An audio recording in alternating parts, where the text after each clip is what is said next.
There was a bit of a kerfuffle over the weekend between JD Vance's take on pardoning J6ers and Trump's take. And there was a pretty aggressive back and forth, like between I saw the Hodge twins were getting after him.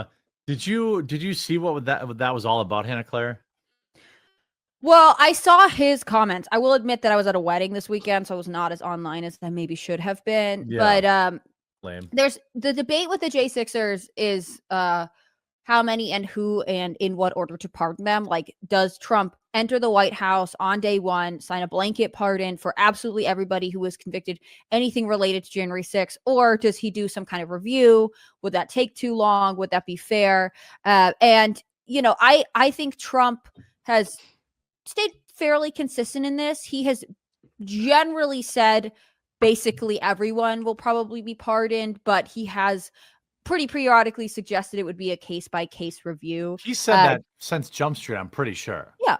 I mean, and he I think it's a very reasonable, like, as much as everyone paints Donald Trump as this crazy, say whatever guy, like, this seems reasonable to me. There might be a couple cases that you're like, I don't know that we can fully pardon you. Maybe we can commute the sentence. Maybe there was some violence, but so many people were brought up on like felony charges for entering the Capitol after the police held the doors open. Like, they're not the same thing. But JD Vance said in more recent comments, basically, like, we wouldn't pardon people who were convicted of violent crimes. So if you were like fighting with a police officer, and it seems like it's kind of, I don't know that it's as in conflict as the media is going to latch onto it and say that it is. I don't know that it's as dramatic a discourse as maybe X made it out to be. But, in the past, I know Trump has said things like, well, you might have been taken a guilty plea for assaulting a police officer, let's say, but there's so much pressure on the J6ers. I mean, I know Brandon Strzok talks about this. He took a guilty plea because it's just so hard to fight the federal government that has endless resources. Yeah.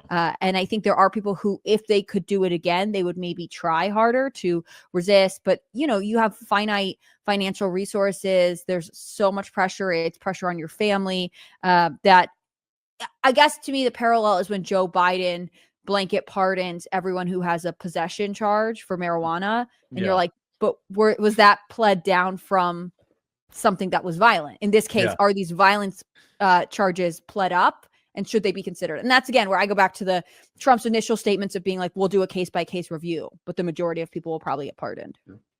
Yeah. What do you think, Styx?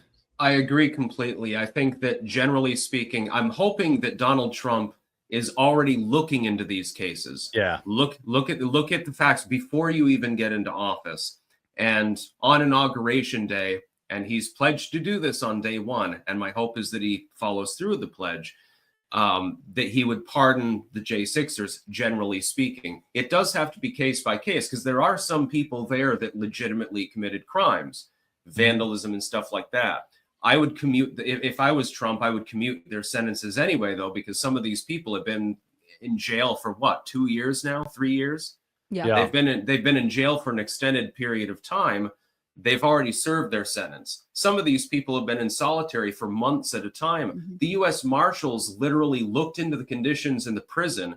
This was years ago, and they forced them to transmit some of those prisoners to other places because the conditions were so bad. The overcrowding was so bad. They had one guy that was basically in a broom closet. And I think when you talk about the pardons, there's actually two levels to it. One, there's the political persecution and prosecution, and then there's a political over-sentencing. So you have people that maybe they did break a window, and that is a vandalism charge, or they did punch a cop, and that is a charge, but they got 25 years instead of, any random POC in New York City can push somebody in front of a subway and get out later that day. So there's like two phases that Trump has to go against this. What I'm hoping is, the discontent that the media wants is real. JD Vance, where this started is JD Vance went on Fox News and basically said, like, he would only pardon people who were nonviolent. I don't necessarily disagree with that.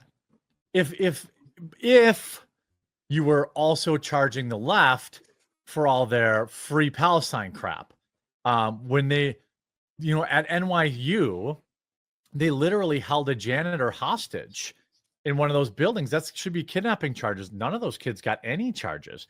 They were breaking windows. They were fighting with cops. So I'm not going to die on the hill of saying, like, because, hey, fair is fair.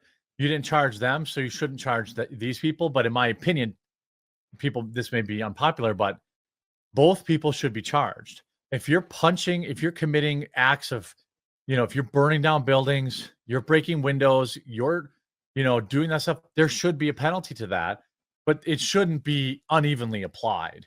So I'm hoping that Trump just comes in and pardons 98.5% of the people day one, and then we can talk about the other 1.5%. Well, the thing is, you had people that were burning cars and burning down buildings during the Summer of Love protests. Yeah. Where were their charges? Oh, well, catch and release, basically. That's all that they got. But here you have an instance where, oh my God, it's the U.S. Capitol. This is an insurrection. All of a sudden, people who literally just entered the building and took a selfie and then left are getting felony charges. Right. And so honestly, while I would like Trump to review this case by case, and I'm hoping that's what he's doing, I would rather him just give a blanket pardon. I would honestly, too. Then honestly, just give a blanket pardon. I don't care if it's a violent crime. Yeah. I think it's interesting because in an ideal world, we would already know that the J6 case review task force has been assembled. I don't know that it hasn't, but I haven't really heard anything from the transition team about it. Yeah. There was lots of talk about day one. And I know as President Trump has a lot of day one priorities he has to make happen, but I wish that we had publicly heard who was reviewing the J6 cases. Now, maybe they are waiting. They have to wait until they have access to the Justice Department or something like that. But it does make me nervous that we don't hear more about it. And if the choices are between delayed action, 2 more years of these people having to sit in prison or on house arrest or whatever it is, and a blanket pardon, I do feel like a blanket pardon makes sense. Ideally, you would get a case by case review, but that would already be happening so that you start off not delayed, because I think there are so many people. I mean, I remember here, I got to talk to people who were family members of J6ers who were saying, it took 8 months to go to trial or get anything going on. And at that point, my loved one had already been in solitary confinement for 8 months. Like those are long-term effects. I think JD Vance put Owen Schroyer in solitary for not even anything to do with it. Never went in the building. I mean, some of these cases are so obvious and crazy. And I understand that there are some that are more nuanced. Like if you look at when the Proud Boys went on trial basically for conspiracy, some of them were just on trial for, alleged conspiracy. But some of them had additional charges like fighting with a police officer or smashing a window or stuff like that. And I can understand where you want to be a government that is committed to punishing violence. On the other hand, Styx is totally right. We had a whole summer of examples of mass violence. And actually, in comparison, J6 is not that violent of an event. I think the challenge. I thought thousands of people lost their lives that day. I was told reliably that this was worse than the biggest attack on America since 9/11. Well, I've heard it compared to the Holocaust, which is like pretty, the thing is, it was 10,000 dead, not just 1,000. Yeah. All of DC wiped off the map. No, the thing is, JD Vance is a long-term thinker, though, and I think some of the rhetoric he's setting up is to try and be consistent later. So when there are examples of leftist violence, he can be one of the leading forces to say, we do not tolerate this type of politically led violence. And here we go. And that's the challenge. I mean, again, I'll go back to his debate with, what's his name, who I've already forgotten, Tim Walz, when Tim Walz brings up the gun violence epidemic. And JD Vance doesn't say, no, it's not people, not guns, or whatever Republicans normally say. He says, yes, we do have a gun violence problem. Let's look at our inner cities where gun violence is everywhere and widespread. So I don't think that JD Vance is like out of alignment with Trump. I just think that like there are different people who speak differently and will ultimately have different challenges. Because again, I suspect there will be a 2028 JD Vance run. So he has this long-term He's going to have to answer for these plan. things. Yeah. Yeah. I think JD Vance seems more like a pragmatist at times, but that doesn't always mean that he's ideologically right. Like on the J6ers, going by case and so forth, that makes sense. You don't want to hamper an incoming administration by pardoning someone who genuinely committed violence. But look at the circumstances and also look at the legal system. Most people don't understand this, but you can get charged with something and be completely innocent of those charges. I speak by experience. Yeah, yes. Like a story time here, Styx? Yes. There's a reason I was in New Orleans for a few days. Yeah. You can, I won't say anything more about that, by the way, on a live stream. But there are people that he'll do it on the members only. You have to become a subscriber. Yeah, he'll perjure himself. You have to be a subscriber in order to hear my testimony. But I mean, there was that one case. There was like an old woman that entered the Capitol. All she did was take a selfie and then leave. And I think, didn't she get like 2.5 years or something? Yeah. Yeah, she got charged with significant crimes. People took their own lives because they were facing, at least one, maybe two of the people did this. Yeah. The other thing is, to wrap up this segment, I will say, I lean to the blanket pardon for this reason. It's actually decent PR. You could just say, look, there was some level of political BS involved in all of their charges. We're not even going to get into it. They're all free. Then you don't have to answer for anyone. So there's some advantage to saying, like, they either all did their time or they were all unfairly charged. We're not even going case by case. They're pardoned, moving on. If you go, I have to do a case by case, then the press is going to ask you, well, why was this case different than that case? Why didn't you leave this person in jail? Why'd you commute his? You could just say, I think the better play is to say, they're all free. Their records are expunged. They're, and that's it. And like, they're free to file their civil lawsuits against the government. And then that's it. Like, that's probably the cleanest way.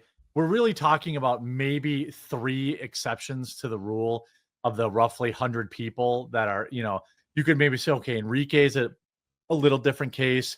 And then the 2 people that were fighting with cops. Like, the rest of these people they were in the Capitol when they shouldn't be.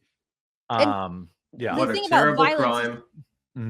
Well, the thing about the violence charge is, like, a rioter who went into a city and looted, I would argue, is more likely to do that again than someone who walked into the Capitol on January 6th and then, on their way out, there was some kind of scuffle with law enforcement. Like, one of those circumstances is like they're just very different, and I think they speak to different mentalities of the person involved, right? Like, the idea that there would be an immediate threat to the community because of any of the January 6ers is kind of ridiculous. That's nonsense. The J6ers were taking an unauthorized tour, but remember that time that the White House was forced into lockdown and dozens of secret service agents were beaten to the ground by a bunch of Antifa and leftoids, and they were burning fucking half of DC to the ground. Yeah. I wonder what happened with those cases. I bet all of them are out of prison at this point. None of them even got charged. Whatever happened to the bike lock guy?